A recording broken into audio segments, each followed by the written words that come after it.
ये हमें सबसे पहली बार कहां पता चलता है?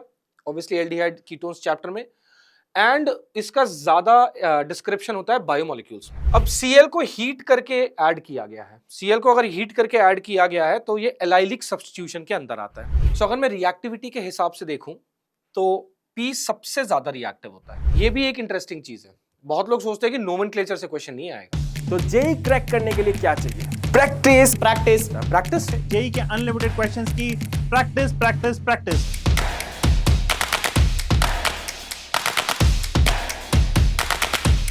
चलिए सबसे पहले हम लोग चैप्टर वेटेज के बारे में बात करते हैं। So will be starting with the trend analysis. तो आज मैं पूरा का पूरा जो पेपर है वो आपके साथ डिस्कस करूंगा। आप चैट में मेरे साथ बने रहिए और जो भी आपका क्वेरी है I will be taking that query as well. बहुत ही इंपॉर्टेंट चैप्टर है जेई के पॉइंट ऑफ व्यू से। अगर आपको और ज्यादा क्वेश्चंस सॉल्व करने हैं तो डिस्क्रिप्शन बॉक्स में एक लिंक दिया हुआ है, ओपन द लिंक।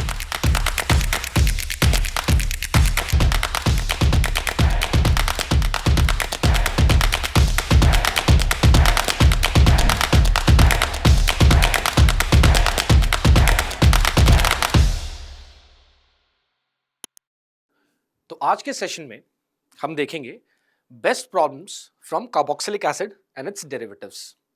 ये chapter class 12th organic chemistry का एक चैप्टर है, ठीक है। और ये कई बार काफ़ी सारे बुक्स में आपको एल्डिहाइड्स एंड कीटोन्स यानी कार्बोनिल कंपाउंड्स के साथ भी क्लब्ड मिल जाएगा। क्योंकि अगर आप एक तरह से देखें तो कार्बोक्सिलिक एसिड कार्बोनिल कंपाउंड्स का एक तरह से ऊपर वाला हिस्सा है, कह सकते हैं कि आगे का डेरिवेटिव है, ठीक है। सो बहुत सारे किताबों में इसका क्लब्ड एरिया आपको मिलेगा। एंड हम ये देखेंगे कि कार्बोक्सिलिक एसिड से कैसे क्वेश्चन आ रखे हैं, कार्बोक्सिलिक एसिड से किस सेक्शन से क्वेश्चन ज्यादा आते हैं, कार्बोक्सिलिक एसिड्स में किस तरीके के क्वेश्चंस आते हैं, क्या न्यूमेरिक टाइप ज्यादा है, क्या इंटीजर टाइप ज्यादा है, और कितनी डिफिकल्टी लेवल होती है कार्बोक्सिलिक एसिड के क्वेश्चंस की। आज के सेशन में पूरा का पूरा एनालिसिस हम इस चीज का करेंगे, ठीक है। तो शुरू होने से पहले मैं एक छोटी सी एनालिसिस आपको दिखाना चाहूंगा related to different years and sections of carboxylic acid जहां से क्वेश्चंस आए हैं। तो पहला सेक्शन है मेथड्स ऑफ प्रिपरेशन और दूसरा सेक्शन है properties and reactions. Properties and reactions में आप रिएक्शंस ऑफ डेरिवेटिव्स को भी ऐड कर सकते हैं, ठीक है। यहाँ पे जो रिएक्शंस हमने लिए हैं वो सिर्फ कार्बोक्सिलिक एसिड्स के नहीं, उसके डेरिवेटिव्स को भी जोड़ के लिए हैं। तो अगर आप देखें तो मेथड ऑफ प्रिपरेशन का 2025 में एक भी नहीं था, 2024 में 7 क्वेश्चंस थे, 2023 में 0 थे। तो इस हिसाब से अगर देखा जाए तो मेथड्स ऑफ प्रिपरेशन की वेटेज थोड़ी कम है, यानी ऐसे क्वेश्चंस कम आते हैं जिसमें डायरेक्टली पूछा जा सके कि कार्बोक्सिलिक एसिड्स का प्रिपरेशन किस रिएक्शन से होता है, ठीक है। पर अगर आप प्रॉपर्टीज एंड रिएक्शंस को देखें तो प्रॉपर्टीज एंड रिएक्शंस के हिसाब से 19, 16, 32, 21, 28, 116 टोटल 111 सेट्स में से 116 क्वेश्चंस आए हैं। तो ये एक्सपेक्ट किया जा सकता है कि आपको आपके पेपर में हो सकता है कि एक क्वेश्चन कार्बोक्सिलिक एसिड के रिएक्शन से आ जाए। अब कार्बोक्सिलिक एसिड के रिएक्शन से जब क्वेश्चन मैं बता रहा हूं, इसका मतलब ये नहीं है कि डायरेक्ट क्वेश्चन पूछा जाएगा। हो सकता है अल्कोहल से मिला के पूछा जाए, alcohol phenols and ethers chapters. हो सकता है हेलोएल्केन्स हेलोएल्कीन्स से मिला के पूछा जाए, हो सकता है अमाइंस से मिला के पूछा जाए, हो सकता है बायोमोलिक्यूल से मिला के पूछा जाए। तो कोई जरूरी नहीं है कि सिर्फ डायरेक्ट ही क्वेश्चन आ सकता है, पर इससे रिलेटेड क्वेश्चंस सफिशिएंटली पूछे गए हैं तो इसकी एक हाई प्रोबेबिलिटी बन जाती है कि आपके पेपर में एक क्वेश्चन कार्बोक्सिलिक एसिड से होगा, ठीक है। तो ये एनालिसिस है। अब देखते हैं कि कार्बोक्सिलिक एसिड से कैसे क्वेश्चंस आए हैं। So let's move on to the first question. Consider the following molecules, the increasing rate of hydrolysis are. Increasing rate of hydrolysis basically reactivity से ही रिलेटेड होता है, राइट। तो हमारे पास क्या है, हमारे पास एसाइल क्लोराइड है, हमारे पास एनहाइड्राइड है, हमारे पास एस्टर है और हमारे पास अमाइड है। सो अगर मैं रिएक्टिविटी के हिसाब से देखूं तो P सबसे ज्यादा रिएक्टिव होता है। जो एसाइल क्लोराइड होता है वो सबसे ज्यादा रिएक्टिव होता है। उसके बाद बात आती है एनहाइड्राइड की, उसके बाद आता है एस्टर, एंड अमाइड जो होता है वो लीस्ट रिएक्टिव होता है, ठीक है। तो अगर मैं ऑप्शंस देखूं तो ऑप्शंस में सबसे पहले हो जाएगा P greater than Q, greater than R greater than S. So P greater than Q greater than R greater than S, यानी ऑटोमेटिकली इसका option, correct option, option number D हो जाएगा। ठीक है, तो ये क्वेश्चन सिंपल था, ज्यादा डिफिकल्टी नहीं थी, आपको सिर्फ रिएक्टिविटी ऑर्डर याद रखना था। ठीक है, let's move on to the next one.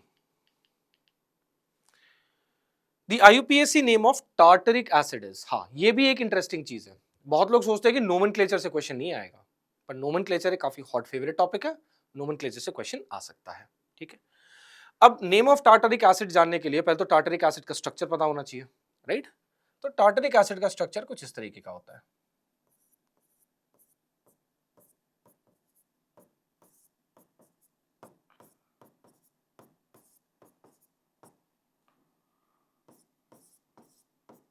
ये स्ट्रक्चर टार्टरिक एसिड का।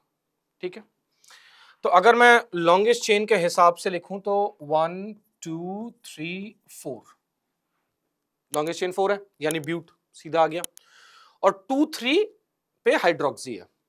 सो इसको लिखा जा सकता है 2,3 dihydroxy butane 1,4 dicarboxylic acid, right? Options में देखते हैं। सो पहला वाला 2,3 dihydroxy butane 1,4 dicarboxylic acid. Okay, यहाँ पे डैश नहीं होगा, यहाँ पे याद रखिएगा कॉमा होगा, दो नंबर्स के बीच में कॉमा होता है, वर्ड और नंबर के बीच में डैश होता है, right? So I don't think so मुझे आगे खोजने की जरूरत है, इसका पहला ही आंसर, पहला ही ऑप्शन इसका करेक्ट आंसर है, 2,3 डाईहाइड्रोक्सी ब्यूटेन 1,4 डाइकार्बोक्सिलिक एसिड। इससे रिलेटेड एक और छोटी सी चीज मैं आपको बता देता हूं। कोशिश कीजिएगा कार्बोक्सिलिक एसिड में जो डेरिवेटिव्स के अलावा जो बड़े बड़े कार्बोक्सिलिक एसिड है उनका कम से कम आपको नाम और स्ट्रक्चर याद हो, जैसे oxalic acid, malonic acid, succinic acid, glutaric acid, adipic acid, maleic and fumaric acid. तो इन सब के थोड़े बहुत स्ट्रक्चर्स अगर आपको पता होंगे तो हो सकता है कि एग्जाम में इससे डायरेक्ट क्वेश्चन आ जाए। अब वो मेमोरी बेस्ड क्वेश्चन होगा, तो अगर आपको याद नहीं होगा तो आपके लिए सॉल्व करना थोड़ा सा मुश्किल हो जाएगा, और उस एंजाइटी में कई बार याद भी नहीं आता। तो ये एक छोटा सा मैं आपको सजेशन दूंगा कि कार्बोक्सिलिक एसिड्स में नॉर्मल जो एसिड्स आते हैं, एक लिस्ट आपको एनसीईआरटी में भी मिल जाएगी, उसके names, common names and structures को याद रखें, थोड़ा सा काम आ सकता है। ठीक है, let's move on to the next one. Consider the following reactions. From these reactions, which reaction will give carboxylic acid as a major product? ठीक है, तो सवाल ये है कि इनमें से कौन से रिएक्शन हमें कार्बोक्सिलिक एसिड देंगे। लेट्स सी, पहला वाला है hydrolysis of cyanide under mild conditions. Hydrolysis of cyanide acidic medium में करें चाहे बेसिक मीडियम में करें, आपको पहले अमाइड मिलेगा एंड बाद में जाके कार्बोक्सिलिक एसिड मिल जाएगा with the release of ammonia. तो पहला वाला तो बिल्कुल है। दूसरा वाला Grignard reagent with carbon dioxide. Grignard reagent with carbon dioxide में भी यही होता है कि ये जो R माइनस है, ये R माइनस कार्बन पे अटैक करता है, ये बॉन्ड विड्रॉ होता है एंड फाइनल एसिडिक हाइड्रोलिसिस के बाद आपको फिर से कार्बोक्सिलिक एसिड मिल जाता है। तो यहां पे भी आपको कार्बोक्सिलिक एसिड मिल जाएगा, तो सेकंड वाला भी सही है।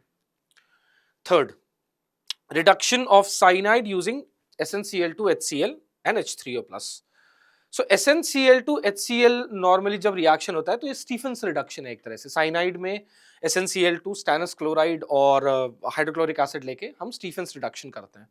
स्टीफेंस रिडक्शन में जो आपका प्रोडक्ट होता है वो होता है एल्डिहाइड, आपका मेजर प्रोडक्ट वहां पे एल्डिहाइड होता है। तो थर्ड वाले में आपको कार्बोक्सिलिक एसिड नहीं मिलेगा। उसके बाद है alcohol 1 degree using PCC। PCC is a mild oxidising agent. Mild oxidising agent भी 1 डिग्री अल्कोहल को एल्डिहाइड में ही कन्वर्ट करेगा, तो 4 में भी आपको नहीं मिलेगा। फिफ्थ वाले में COCl। COCl H2PDBaSO4, ये तो रोजनबर्न्स रिडक्शन है। तो रोजनबर्न्स रिडक्शन के बाद आपको सबसे पहले मिल जाएगा aldehyde CHO। But second step में ब्रोमीन वाटर किया गया। Bromine water is a mild oxidising agent which can oxidise aldehydes to carboxylic acid. ये हमें सबसे पहली बार कहां पता चलता है? ऑब्वियसली एल्डिहाइड कीटोन्स चैप्टर में, एंड इसका ज्यादा डिस्क्रिप्शन होता है बायोमोलिक्यूल्स में। बायोमोलिक्यूल्स में जब हम ग्लूकोज के स्ट्रक्चर का एनालिसिस करते हैं तो ये वहां पे बहुत स्पेसिफिकली आता है, राइट? तो अगर मैं इसको ब्रोमीन वाटर के साथ रिएक्ट करूंगा तो ब्रोमीन वाटर के से रिएक्ट करने के बाद ये भी मुझे दे देगा carboxylic acid, because bromine water is a mild oxidising agent, right. तो 1, 2 और 5 ऐसे रिएक्शंस हैं जहां पे मुझे कार्बोक्सिलिक एसिड मिल रहा है, तो इसका ऑटोमेटिकली करेक्ट आंसर हो जाएगा ऑप्शन नंबर बी, 1, 2 एंड 5। अब ये प्रिपरेशन रिएक्शन है, राइट। अब बहुत लोग सोचते हैं कि प्रिपरेशन रिएक्शन में पूरा मैकेनिज्म सब कुछ याद रखना पड़ेगा, कोई जरूरी नहीं है। प्रिपरेशन रिएक्शंस काफी सीधे सीधे पूछे जा सकते हैं। तो आप जब ऑर्गेनिक रिएक्शंस के चैप्टर का नोट्स बनाएंगे तो प्रिपरेशन रिएक्शंस का एक अलग सा सेक्शन रखें, उससे डायरेक्ट क्वेश्चन आ जाता है। तो आपको सिर्फ याद रखना है कि किससे प्रिपेयर हो सकता है, तो एक अलग सेक्शन रखेंगे तो उसको रिवाइज भी करना आसान हो जाएगा, राइट। तो ये नॉर्मल क्वेश्चन था, बहुत ज्यादा डिफिकल्ट नहीं था। Let's go for the next one. A compound X absorbs 2 moles of hydrogen and X upon oxidation with KMnO4H plus gives this, ठीक है। The total number of sigma bonds present in compound X is numeric type question। तो organic में numeric type question पूछने का ये भी एक तरीका है, ठीक है। अब देखते हैं इस क्वेश्चन को कैसे सॉल्व करेंगे। इंफॉर्मेशन नंबर 1 ये है कि मेरे को 2 मोल अगर हाइड्रोजन है, 2 मोल हाइड्रोजन के साथ कंज्यूम करता है। 2 मोल हाइड्रोजन के साथ मतलब 2 अनसैचुरेशन होगी मॉलिक्यूल में, फॉर श्योर, राइट। एक अनसैचुरेशन के लिए 1 मोल यूज होता है। एंड अपॉन ऑक्सीडेशन मुझे 3 चीजें दे रहा है, ठीक है। एक कीटोन है, एक कार्बोक्सिलिक एसिड है, और एक कीटोन और कार्बोक्सिलिक एसिड दोनों है, ठीक है। तो सबसे पहले चलते हैं, इनको जोड़ते हैं। इनको जोड़ने का तरीका यह है कि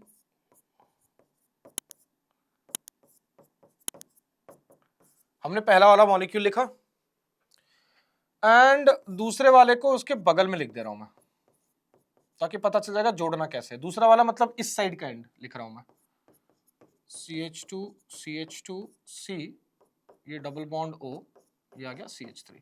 इस डबल बॉन्ड O को भी मैं थोड़ा सा सिमेट्रिकली लिख देता हूं, तो ये CH3 यहां आ गया, डबल बॉन्ड ये हो गया, और इसी डबल बॉन्ड के साथ लगे लगे मैं इसको भी जोड़ देता हूं। सो इसी डबल बॉन्ड के साथ लगे मैं इसको डबल बॉन्ड, और सॉरी उल्टी जगह लग गया, ये ऑक्सीजन डबल बॉन्ड कार्बन, ये हो गया OH, और ये हो गया CH3। मैंने बेसिकली क्या किया, दोनों एंड पे दोनों को लिख दिया, क्योंकि यहाँ पे दोनों एंड पे ऑक्सीडेशन हुआ ना, तो दोनों एंड पे ऑक्सीडेशन के हिसाब से मैंने दोनों एंड पे दोनों को लिख दिया, ठीक है।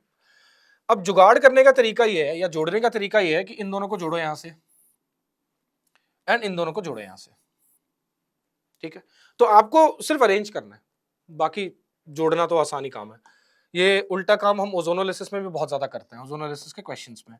तो ये CH3 हो गया, यहाँ पे CH3 हो गया, यहाँ पे डबल बॉन्ड हो गया। चूंकि कार्बोक्सिलिक एसिड है तो इसके पास एक हाइड्रोजन होगा। कार्बन डबल बॉन्डेड अगर दोनों तरफ से सब्स्टिट्यूटेड है तो कीटोन बनेगा, अगर एक हाइड्रोजन है तो पहले एल्डिहाइड और फिर कार्बोक्सिलिक एसिड बन जाएगा। तो यहाँ पे ये हो गया CH2, यहाँ पे हो गया CH2, यहाँ पे हो गया C, ये CH3। अब यहाँ पे भी इसको डबल बॉन्ड जोड़ दूंगा, पर यहाँ पे भी मुझे उस तरीके से जोड़ना पड़ेगा, तो ये हो गया CH और ये हो गया CH3। उस तरीके से जोड़ने का मतलब ये है कि इस साइड भी कीटोन बना है तो इसके पास 2 सब्स्टिट्यूशन है, इसके पास एक हाइड्रोजन होगी, ठीक है। तो मेरा मॉलिक्यूल बन गया ये। अब पूछ रखा है नंबर ऑफ सिग्मा बॉन्ड्स, तो सिग्मा बॉन्ड्स अगर कैलकुलेट करेंगे तो यहाँ पे हो गया 3, ये 4, ये 5, ये 5 और 3 8, ये 9, 10, 11, 12, 13, 14, 15, 16, 17, 18, 18, 3, 21, 22, 23, 24, 24 और 3 हो गए 27। सो टोटल इसमें 27 सिग्मा बॉन्ड्स प्रेजेंट है, तो इसका आंसर हो जाएगा 27। मैं एक बार फिर से बता दूं कि ऐसे केसेस में आप आराम से इसको जोड़ सकते हैं। आप इसको सिमेट्रिकली अलाइन कर दीजिए और सिमेट्रिकली अलाइन करने के बाद जोड़ दीजिए, बस ज्यादा कुछ नहीं करना है आपको। जहां जहां ये डबल बॉन्डेड ऑक्सीजन है उनको एक साथ रख के आप आराम से जोड़ सकते हैं, ठीक है। अगर ऐसे क्वेश्चंस का आपको स्टेप बाय स्टेप सोल्यूशन चाहिए तो एक्स्ट्रा मार्क्स के पोर्टल पे लॉगिन करें, एक्स्ट्रा मार्क्स के ऐप पे लॉगिन करें, और आस्क इट फीचर में आपको इसका स्टेप बाय स्टेप सोल्यूशन भी मिल जाएगा कि एक एक चीज कैसे अलाइन करके कैसे कैसे जोड़ी जाती है, और इससे मिलते जुलते बहुत सारे आपको सवाल भी मिल जाएंगे। ठीक है, तो एक्स्ट्रा मार्क्स पोर्टल पे आप इस ऐसे लंबे चौड़े एनालिसिस के लिए आस्क इट फीचर यूज कर सकते हैं। Let's move on to the next one. Okay, हमारे पास एक रिएक्टेंट है ए और ये 4-ब्रोमोफिनाइल एसिटिक एसिड दिया गया है, हमारा प्रोडक्ट है और हमें रिएक्टेंट खोजना है, यानी हमें रिवर्स इंजीनियरिंग करनी है एक तरीके से। चलिए वो भी देखते हैं। तो पहले तो बना लेते हैं कि 4-ब्रोमोफिनाइल एसिटिक एसिड क्या होगा। 4-ब्रोमोफिनाइल एसिटिक एसिड हो जाएगा, ये Br हो गया, यहाँ पे CH2, ये COH हो जाएगा, तो ये 4-ब्रोमोफिनाइल एसिटिक एसिड हो गया। ठीक है, अब इसके साथ पहला किया, सबसे आखिरी में क्या किया गया, ऑब्वियसली रिवर्स इंजीनियरिंग करें तो आखिरी से शुरू करेंगे, तो इसके आखिरी में किया क्या है, हाइड्रोलिसिस किया गया है। तो आखिरी में हाइड्रोलिसिस का मतलब है कि इनिशियली एक एनायन प्रेजेंट होगा, तो ये हो गया Br, ये हो गया CH2, ये हो गया CO-, एनायन होगा ना, तो इसका कॉन्जुगेट बेस बनाएंगे। इससे पहले वाले स्टेप में उसके बाद साइनाइड लगाया गया है। साइनाइड लगाने का मतलब ये है, एक्चुअली हाइड्रोलिसिस साइनाइड के साथ भी हो सकती है, तो हम ये ना बना के हम डायरेक्टली ये भी बना सकते हैं। यहां पे Br लगाया, यहाँ पे CH2Cn लगाया, क्योंकि Cn के साथ अगर आप हाइड्रोलिसिस करेंगे, सॉरी मेरा एरो गलत जगह हो गया, Cn के साथ आप हाइड्रोलिसिस करेंगे तो आपको ये मिल जाएगा, तो आपको एक्चुअली ये बनाने की जरूरत नहीं है, यहाँ से यहाँ सीधा आ सकता है यूजिंग हाइड्रोलिसिस। तो ये सेकेंड स्टेप हो गया। उसके बाद क्लोरीनेशन हुआ है हीट के साथ। अगर क्लोरीनेशन हुआ है हीट के साथ यानी साइनाइड ने क्या हो गया, न्यूक्लियोफिलिक डिस्प्लेसमेंट किया होगा, सब्स्टिट्यूशन न्यूक्लियोफिलिक, राइट। तो सब्स्टिट्यूशन न्यूक्लियोफिलिक का मतलब ये है कि इस लोकेशन पे इससे पहले Cl रहा होगा, तो ये हो गया Br, ये हो गया CH2 और ये हो गया Cl। अब Cl को हीट करके ऐड किया गया है। Cl को अगर हीट करके ऐड किया गया है तो ये एलाइलिक सब्स्टिट्यूशन के अंदर आता है, क्योंकि एलाइलिक पोजीशन है नहीं है, तो एलाइलिक पोजीशन के हिसाब से एलाइलिक सब्स्टिट्यूशन के अंदर आता है। तो एलाइलिक सब्स्टिट्यूशन वो भी फ्री रेडिकल हुआ होगा, तो अगर फ्री रेडिकल एलाइलिक सब्स्टिट्यूशन हुआ होगा, सॉरी एरो मेरी फिर से गलत जगह पे लग गई, एरो चेंज कर देते हैं। हाँ, यहाँ पे ऐसे आया होगा, तो ये ब्रोमीन और यहाँ पे ये हो गया CH3, यानी बेसिकली पैराब्रोमोटोलिन होगा हमारा रिएक्टेंट। पैराब्रोमोटोलिन कौन सा है, तो इसका करेक्ट आंसर हो जाता है ऑप्शन नंबर सी। सीधा साधा सा क्वेश्चन है, राइट। थोड़ी सी रिवर्स इंजीनियरिंग करके हम पहुंच सकते हैं। एक चीज और मैं बता दूं कि मैं चूंकि सोल्यूशन कर रहा हूं तो इसलिए मैं काफी इलैबोरेटली कर रहा हूं, एग्जामिनेशन में हमें इतना इलैबोरेटली नहीं करना है, हमें इसके बाद ये और इसके बाद सीधा ये, एग्जामिनेशन में ये अप्रोच रहेगा। अगर ये अप्रोच रहेगा तो इस क्वेश्चन को अंडर अ मिनट आप बहुत आराम से सॉल्व कर सकते हो, 1 मिनट के अंदर अंदर, और उसके बाद अगले क्वेश्चंस में इसका बचा हुआ टाइम यूटिलाइज कर सकते हो, राइट। तो सिंपल क्वेश्चन था, ठीक है। Let's move on to the next one. Okay, हमारे पास एक रिएक्टेंट है, पहले किया गया है haloform reaction, I2NaOH combination normally haloform के भी यूज होता है। हेलोफॉर्म के बाद ऑब्वियसली मेरा आइडोफॉर्म बन भी गया, बी हुआ, बी की एसिडिक हाइड्रोलिसिस करी और उस सी बना, सी से ब्रोमीन और फास्फोरस और फिर वाटर ऐड किया, ठीक है। ये तो चले कम से कम एक डायरेक्शन में जा रहा है, तो इसको एक डायरेक्शन में सॉल्व करते हैं। नो, पहली चीज इसमें यह है कि आइडोफॉर्म रिएक्शन हुआ है, राइट। आइडोफॉर्म रिएक्शन 2 चीजों के साथ होता है, या तो आपके पास कुछ ऐसा है, यानी एक टर्मिनल CH3 है कीटोन में, एल्डिहाइड में, टर्मिनल CH3 आइडोफॉर्म दे देगा, या फिर आपके पास कुछ ऐसा कॉम्बिनेशन होना चाहिए, कुछ ये कॉम्बिनेशन होना चाहिए। इस कॉम्बिनेशन में नॉर्मली क्या होता है कि ये जो अल्कोहल है, पहला जैसे ब्रोमीन वाटर वाला जो केस है, उसी तरीके से आयोडीन एंड बेस के प्रेजेंस में ये पहले अल्कोहल ऑक्सीडाइज हो जाएगा टू कार्बोनिल कंपाउंड, और उसके बाद टर्मिनल CH3 होने के कारण ये आइडोफॉर्म दे सकता है। तो ये एक बहुत इंपॉर्टेंट इंफॉर्मेशन मैं आपको दे रहा हूं, कैसे कैसे रिएक्टेंट्स आइडोफॉर्म रिएक्शन दे सकते हैं।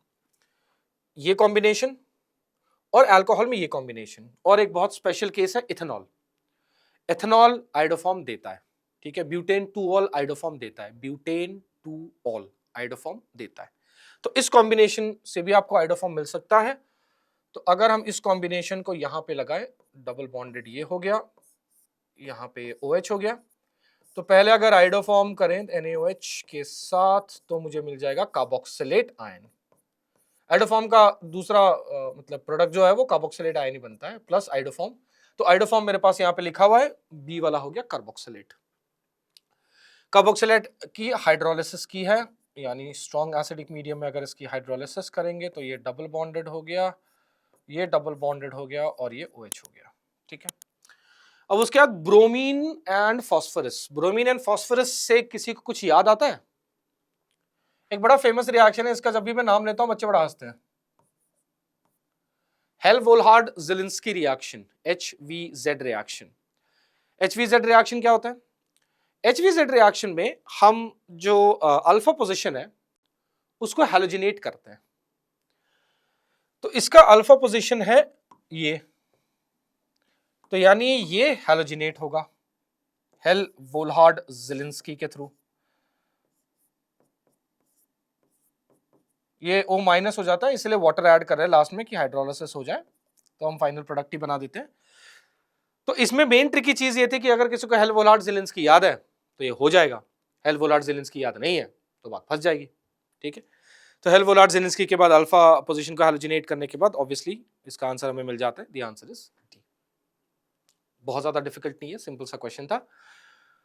आइडोफॉर्म याद होगा तो ठीक है, आइडोफॉर्म के ऑब्वियसली सारे केसेस आपको पता होने चाहिए, याद रखना चाहिए, बहुत जरूरी है। और हेल-वोल्हार्ड-ज़ेलिंस्की एक बहुत यूनिक रिएक्शन है, कार्बोक्सिलिक एसिड में ही है, तो ये भी थोड़ा सा याद रखा जा सकता है, इसके नाम से याद रखा जा सकता है HVZ। ठीक है, मैकेनिज्म नहीं भी याद रहेगा तो चलेगा, कोई बहुत बड़ी बात नहीं है वो। So the answer is D. ठीक है, इजी क्वेश्चन, बहुत ज्यादा डिफिकल्ट नहीं था। Let's move on to the next one. Hydrocarbon C6H12 decolorizes bromine solution and yields N-hexane on hydrogenation। ठीक है, हेक्सेन तो होगा तो इसकी अनसैचुरेशन क्या होगी? ऐसे अगेन क्वेश्चंस में मैंने पिछले भी अपने वीडियोस में कहा है कि जब आपके पास ऐसे मॉलिक्यूलर फॉर्मूला आए तो सबसे पहले मेरे हिसाब से अनसैचुरेशन कैलकुलेट कर लेनी चाहिए।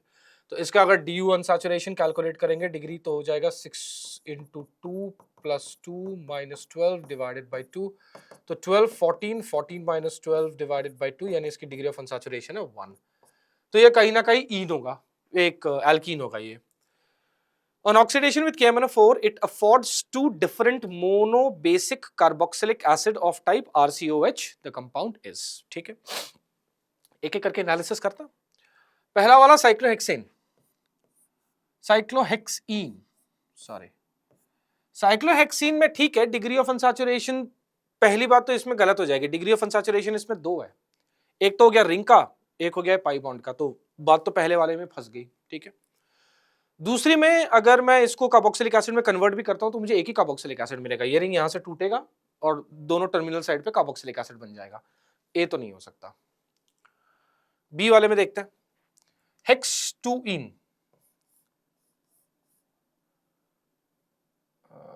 ये हो गया हेक्स-2-इन। ठीक है, एक अनसैचुरेशन है, और अगर मैं इसको ब्रेक करता हूं यहां पे तो एक साइड मुझे ये कार्बोक्सिलिक एसिड मिल जाएगा, एक साइड मुझे इथानोइक एसिड मिल जाएगा, ये हो जाएगा 1 2 3 4, एक साइड मुझे ब्यूटानोइक मिल जाएगा, एक साइड मुझे इथानोइक मिल जाएगा, तो ठीक है 2 carboxylic acid. B fits the criteria.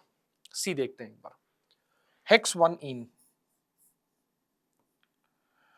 हेक्स-1-इन में भी बात तो ठीक ही है, एक तरफ मुझे पेंटानोइक एसिड मिल जाएगा, एक तरफ मुझे मिथानोइक एसिड मिल जाएगा, फॉर्मिक एसिड मिल जाएगा, बट एक छोटी सी चीज है इसमें, अगर मैं KMnO4 यूज कर रहा हूं तो टर्मिनल साइड में जो भी रहता है वो फॉर्मिक एसिड बनने के बाद फिर फर्दर ऑक्सीडाइज हो जाता है into carbon dioxide and water.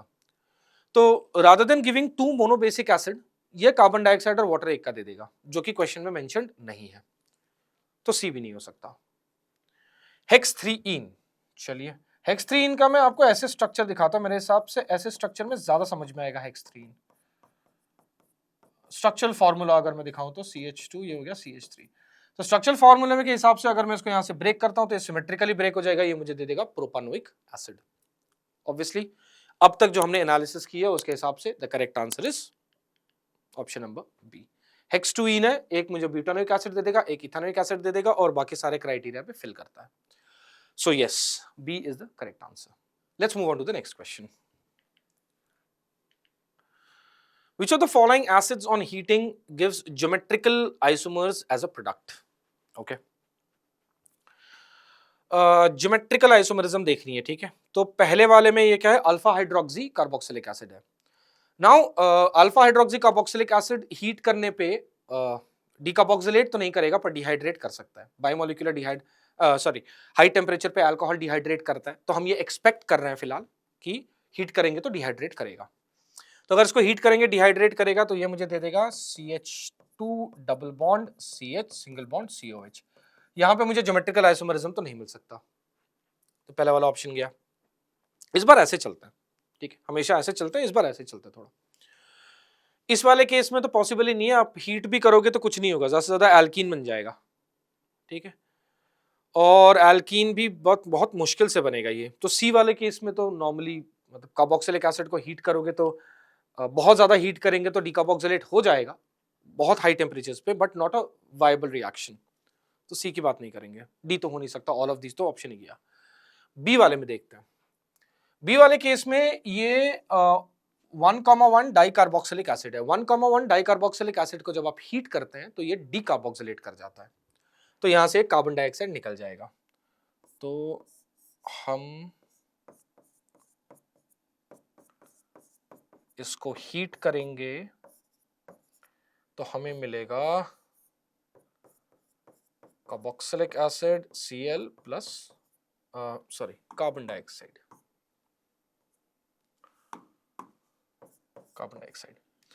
अब ऑब्वियसली आई थिंक ये ज्योमेट्रिकल आइसोमरिज्म हो सकता है क्योंकि यहाँ पे H है और यहाँ पे भी H है, तो इसका ज्योमेट्रिकल आइसोमर कुछ ऐसा बन सकता है कि एक तरफ H इस पे हो गया, दोनों H वेज पे हो गए. कार्बोक्सिलिक एसिड को डैश पे बनाना पड़ेगा.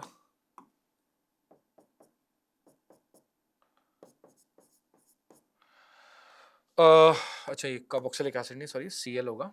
तो एक तरफ बेसिकली ये दोनों H अगर वेज पे हो जाएंगे तो सेस हो जाएगा, अगर एक वेज डैश हो जाएगा तो ट्रांस हो जाएगा. तो अमॉन्ग जितने भी ऑप्शंस दिए हुए हैं obviously the correct answer will be option number B. B वाले केस में हमें डीकार्बोक्सिलेशन के थ्रू ज्योमेट्रिकल आइसोमर्स मिल जाएंगे. तो this was a good question क्योंकि डीकार्बोक्सिलेशन एक बहुत स्पेसिफिक केस है कार्बोक्सिलिक एसिड का, और मेरे हिसाब से जहां जहां डीकार्बोक्सिलेशन हो सकती है उसको आपको अपने नोट्स में एक सेपरेटली मार्क कर देना चाहिए कि डीकार्बोक्सिलेशन के क्वेश्चंस इस तरीके से डायरेक्टली पूछे जा सकते हैं. Identify C in the following sequence of reactions. तो हमारे पास एक रिएक्शन हो रही है जिसमें कार्बोक्सिलिक एसिड है और इसके एडजेसेंट में हमारे पास एक एल्काइल ग्रुप है, मिथाइल ग्रुप है. पहले SOCl2 के साथ रिएक्शन हो रहा है, फिर अमाइन के साथ रिएक्शन हो रहा है, फिर P4O10 के साथ रिएक्शन हो रहा है. तो लेट्स सी व्हाट हैपेंस. अब मान लीजिए सबसे पहला रिएक्शन जो होगा यहाँ पे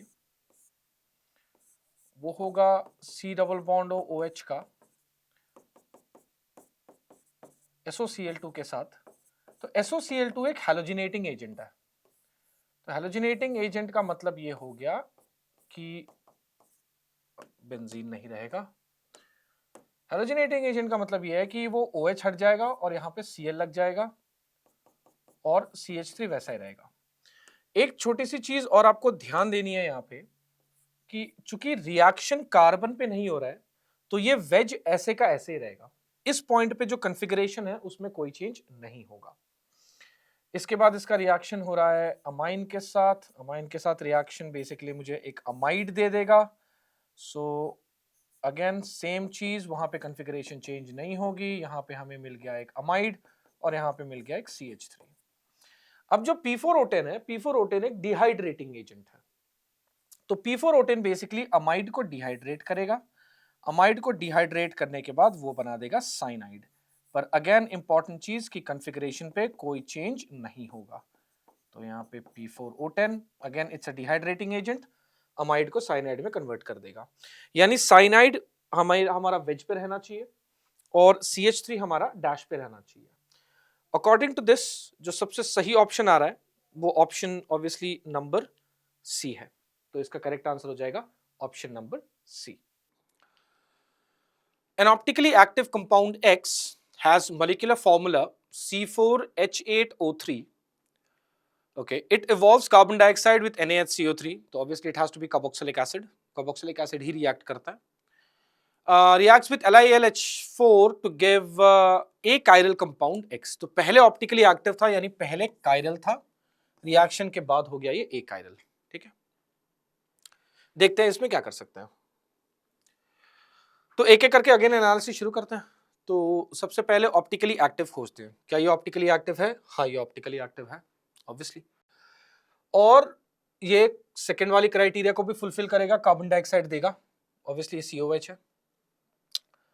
तीसरी क्राइटेरिया कि लिथियम एल्यूमिनियम हाइड्राइड के साथ इसका रिडक्शन होना चाहिए, राइट. तो रिडक्शन के बाद ये कंपाउंड कुछ ऐसा बन जाएगा, CH3, ये CH, ये OH, ये CH2, ये CH2OH.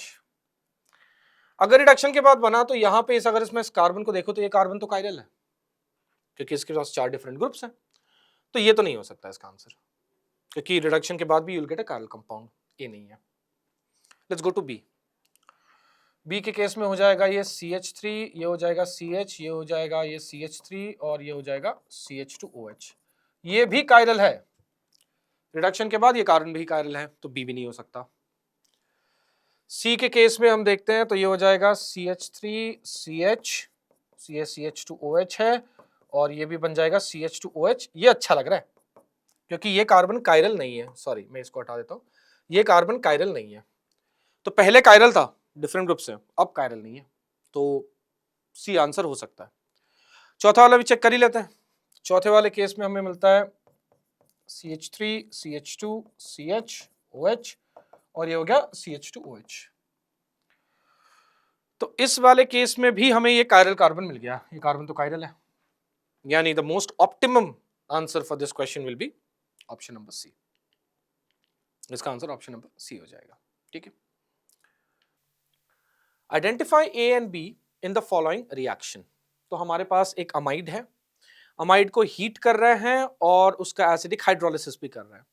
टेक्निकली एसिडिक हाइड्रोलिसिस पहले करेंगे, या हम हीटिंग के साथ भी एसिडिक हाइड्रोलिसिस कर सकते हैं, कोई दिक्कत नहीं है, क्योंकि अल्टीमेटली यहाँ पे क्या होगा, एक वाटर मॉलिक्यूल यहाँ पे अटैक करेगा. रिएक्शन कुछ ऐसा हो जाएगा कि ये हमारा NH2 है, पहले ही एक प्रोटॉन एक्सेप्ट करेगा. प्रोटॉन एक्सेप्ट करने के बाद नाइट्रोजन पे आ जाएगी एक पॉजिटिव चार्ज, नाइट्रोजन पे आ गई एक पॉजिटिव चार्ज. अब ये जो कार्बन है ये ज्यादा इलेक्ट्रोफिलिक हो गया, तो यहाँ पे एक वाटर मॉलिक्यूल अटैक कर सकता है, नाइट्रोजन विड्रॉ हो जाएगा, या NH3 विड्रॉ हो जाएगा, यहाँ पे आ जाएगा OH2, ऑक्सीजन पे एक पॉजिटिव चार्ज, कोई भी एक वाटर मॉलिक्यूल फिर यहाँ से हाइड्रोजन हटा के कार्बोक्सिलिक एसिड प्रोड्यूस कर सकता है. तो ए और बी का जो करेक्ट ऑप्शन होगा, ए हो जाएगा बेंजोइक एसिड, आप देख ही रहे हैं, और चूंकि एमोनिया मॉलिक्यूल हटके जा रहा है, लीविंग ग्रुप की तरह मॉलिक्यूल को छोड़ के जा रहा है, तो ऑब्वियसली बी हो जाएगा एमोनिया. सो इसके अकॉर्डिंग सबसे करेक्ट आंसर है option number B. Identify A and B in the following reaction. Okay, हमारे पास एस्टर है, हमारे पास एस्टर के बाद बहुत सारे रिएक्शन हुए हैं, एंड उसके बाद हमें प्रोडक्ट एक्स बताना है. ठीक है, ये काफी फेमस क्वेश्चन है, वैसे काफी फेमस क्वेश्चन है ये. तो स्टेप नंबर 1, एस्टर के बाद अगर मैं हाइड्रोलिसिस करता हूं तो एस्टर के बाद हाइड्रोलिसिस मेरे को दे देगा कार्बोक्सिलिक एसिड. तो ये सारे के सारे बन जाएंगे कार्बोक्सिलिक एसिड. ठीक है. उसके बाद ऑब्वियसली H3O+ दोनों बता रहा हूं मैं कि ये KOH है, और ये H3O+, दोनों के बाद ये हो गया. उसके बाद अगर मैं इसको, चलो एक मिनट, एरो गलत जगह पे है, ये होगा. उसके बाद अगर मैं इसके साथ PCl5 रिएक्ट करता हूं तो PCl5 के बाद ये अगेन हैलोजिनेशन हो जाएगा, तो ये COCl बन जाएगा, ये भी COCl बन जाएगा, ये भी ClOC बन जाएगा. ठीक है. लिथियम एल्यूमिनियम हाइड्राइड इसका रिडक्शन कर देगा, हमें बना देगा अल्कोहल. मतलब लिथियम एल्यूमिनियम हाइड्राइड और एसिडिफिकेशन अगर दोनों करेंगे तो हमारे पास बन जाएगा CH2OH, यहाँ पे बन जाएगा CH2OH, और यहाँ पे बन जाएगा CH2OH. एक्चुअली एसिडिफिकेशन का एक और कारण भी हो सकता है. एक और कारण ये है कि अगर मैं इसको एसिडिफाई करता हूं तो एसिडिफाई के बाद डिहाइड्रेशन हो सकती है अल्कोहल के साथ। तो इसको मैं पार्ट बाय पार्ट डिहाइड्रेट करता हूं। तो पहले ये डिहाइड्रेट किया, ठीक है, ये CH2OH बना, ये CH2OH बना। यहां से मेरे ख्याल से सबको थोड़ा सा ध्यान देना चाहिए कि रिंग एक्सपेंशन होता कैसे है, क्योंकि यहाँ पे ऑब्वियसली रिंग एक्सपेंशन होगा। ये वाला जो है, ये बॉन्ड यहां चला जाएगा और एक 4 मेंबर्ड रिंग बनेगा।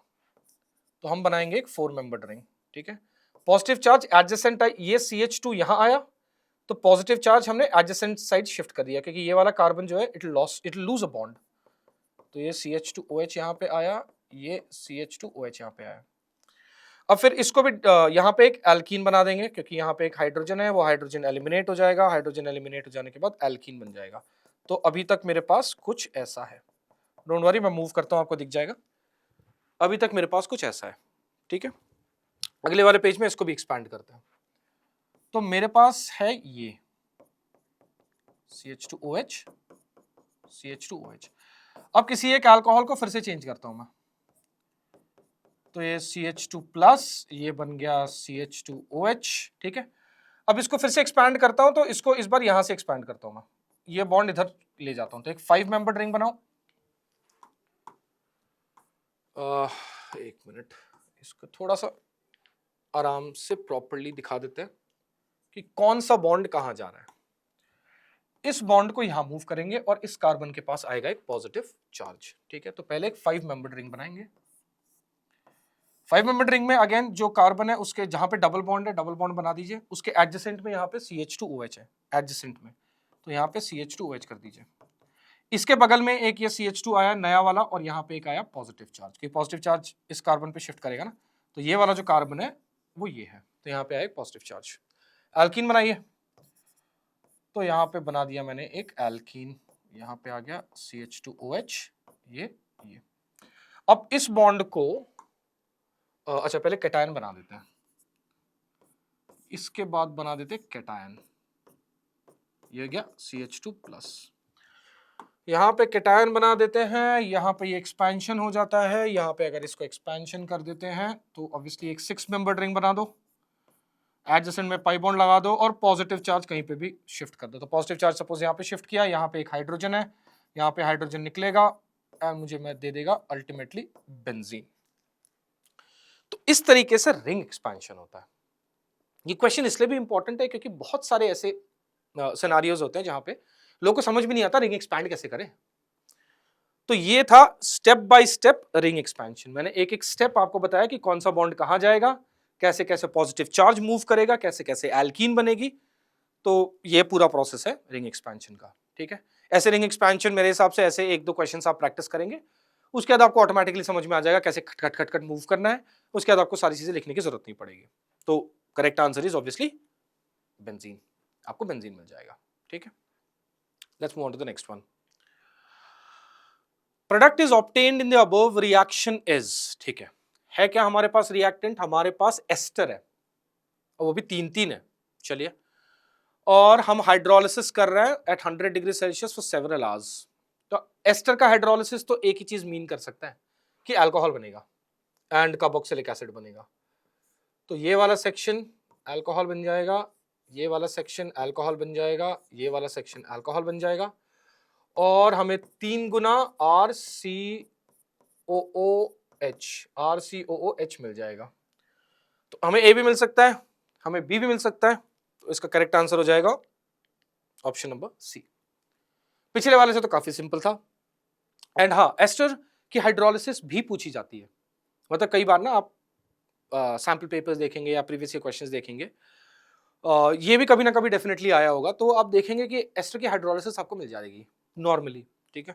तो वो ना एक तरह से हमारे फेवर में आता है क्योंकि एस्टर की हाइड्रोलिसिस अल्टीमेटली आपको कार्बोक्सिलिक एसिड और अल्कोहल देता है। तो वो क्वेश्चन बहुत आसानी से हो जाता है। Let's move on to the next one. Okay, हमारे पास एक और एस्टर है और उसके बाद again I think we are doing the hydrolysis only. यहाँ पे भी अल्टीमेटली जो प्रोडक्ट्स के हिसाब से हो रहा है तो हाइड्रोलिसिस हो रहा है। ये मॉलिक्यूल दिख थोड़ा खतरनाक सा रहा होगा पर है नहीं, पहले ही बता दूं मैं। क्यों? साइक्लोहेक्सेन की तरह समझे, साइक्लोहेक्सेन का जो चेयर स्ट्रक्चर है ना, उसकी तरह समझे। तो इस कार्बन पे फोकस करें और इस कार्बन पे फोकस करें, इन दोनों कार्बन पे फोकस करें, ठीक है। तो अगर मैं इस कार्बन से रिलेटेड ये बॉन्ड है, तो अगर मैं हाइड्रोलिसिस करता हूं तो पहले ही तो ये बॉन्ड टूटेगा, तो हाइड्रोलिसिस के बाद ये बॉन्ड जाएगा, और इस केस में अगर हाइड्रोलिसिस करता हूं तो ये बॉन्ड जाएगा, ठीक है। ये वाला कार्बन इस वाले कार्बन से कनेक्टेड है, और अच्छा सॉरी, ये वाला कार्बन इससे कनेक्टेड है, ये वाला इससे कनेक्टेड है, ठीक है। तो ये ऐसे ओपन अप हो जाएगा, मतलब ये दोनों ऐसे नीचे से ऐसे कनेक्टेड है, ये दोनों ऐसे कनेक्टेड है, ये ओपन अप हो जाएगा रिंग, ठीक है। तो अगर ये ओपन अप हो जाएगा तो इस साइड मुझे मिल जाएगा अल्कोहल, उस साइड मुझे मिल जाएगा कार्बोक्सिलिक एसिड। तो ये तो नहीं हो सकता, इसमें एक CH3 एक्स्ट्रा है, वो भी नहीं हो सकता। ऑप्शन नंबर सी थोड़ा अच्छा लग रहा है। ऑप्शन नंबर डी में कार्बन कम लग रहा है, राइट। ऑप्शन नंबर डी में आई थिंक कार्बन कम लग रहा है, तो इसका मोस्ट एक्यूरेट आंसर हो जाएगा ऑप्शन नंबर सी, ऑब्वियसली, ठीक है। इजी क्वेश्चन, बहुत ज्यादा डिफिकल्ट नहीं। अगेन हाइड्रोलिसिस ऑफ एस्टर, मैंने कहा था हाइड्रोलिसिस ऑफ एस्टर काफी एक कॉमन टॉपिक है, आ जाता है उसका सवाल। Let's move on to the next one. The reaction of RC double bond O NH2 with a mixture of Br2 and KOH gives RNH2. Hoffman bromamide, right? The intermediates involved in the reaction is Hoffman bromamide, तो सबको याद होगा। Hoffman bromamide की खासियत ये है कि Hoffman bromamide में स्टेप नंबर 1 में क्या होता है, स्टेप नंबर 1 में NH2 रिएक्ट करता है Br2 से, और Br2 से रिएक्ट करने के बाद यहाँ पे एक रिप्लेसमेंट, एक्चुअली पहले OH के साथ रिएक्ट करता है, OH माइनस के साथ, तो बन जाता है NHBr। NHBr फिर जब बेस के साथ रिएक्ट करता है तो हमें एक नाइट्रीन टाइप का इंटरमीडिएट मिल जाता है, nitrogen with I think 3 lone pairs, nitrogen 3 lone pair के साथ, और फिर यहाँ से एक माइग्रेशन होती है, और मुझे मिलता है C double bond N, that is R, and this is the most famous isocyanate intermediate, the most famous one, isocyanate intermediate. I think isocyanate intermediate शायद कर्टियस में भी मिलता है, हॉफमैन ब्रोमाइड में तो डेफिनेटली मिलता है। तो ये हमारा आइसोसायनेट इंटरमीडिएट मोस्ट फेमस है। तो ABC अगर देखेंगे तो हमारा करेक्ट आंसर हो जाता है option number B, isocyanate. So guys, अगर आपको ये सेशन अच्छा लगा हो तो प्लीज इस वीडियो को लाइक करें, ठीक है। एक और जानकारी मैं आपको दे दूं, अगर आप इसके डिस्क्रिप्शन में देखेंगे तो आपको एक लिंक दिखेगा, that is the link for tap and test. अबे टैप एंड टेस्ट क्या है? इस कार्बोक्सिलिक एसिड से रिलेटेड एक पूरा का पूरा टेस्ट एक्स्ट्रा मार्क्स के लर्निंग ऐप पे क्रिएटेड है, जिसका लिंक डिस्क्रिप्शन में दिया गया है, ठीक है। इस सेशन में हमने कुछ ही क्वेश्चंस उस पूरे टेस्ट से यहाँ पे अटेम्प्ट किए हैं। अगर आप पूरा का पूरा टेस्ट अटेम्प्ट करना चाहते हैं तो आप इस लिंक को, इस टैप एंड टेस्ट लिंक को क्लिक करें, एक्स्ट्रा मार्क्स के लर्निंग ऐप पे जाएं और पूरा टेस्ट खुद ब खुद अटेम्प्ट करें, ओके। अगर आपको ये वीडियो पसंद आई है so please subscribe extra marks JEE. Thank you.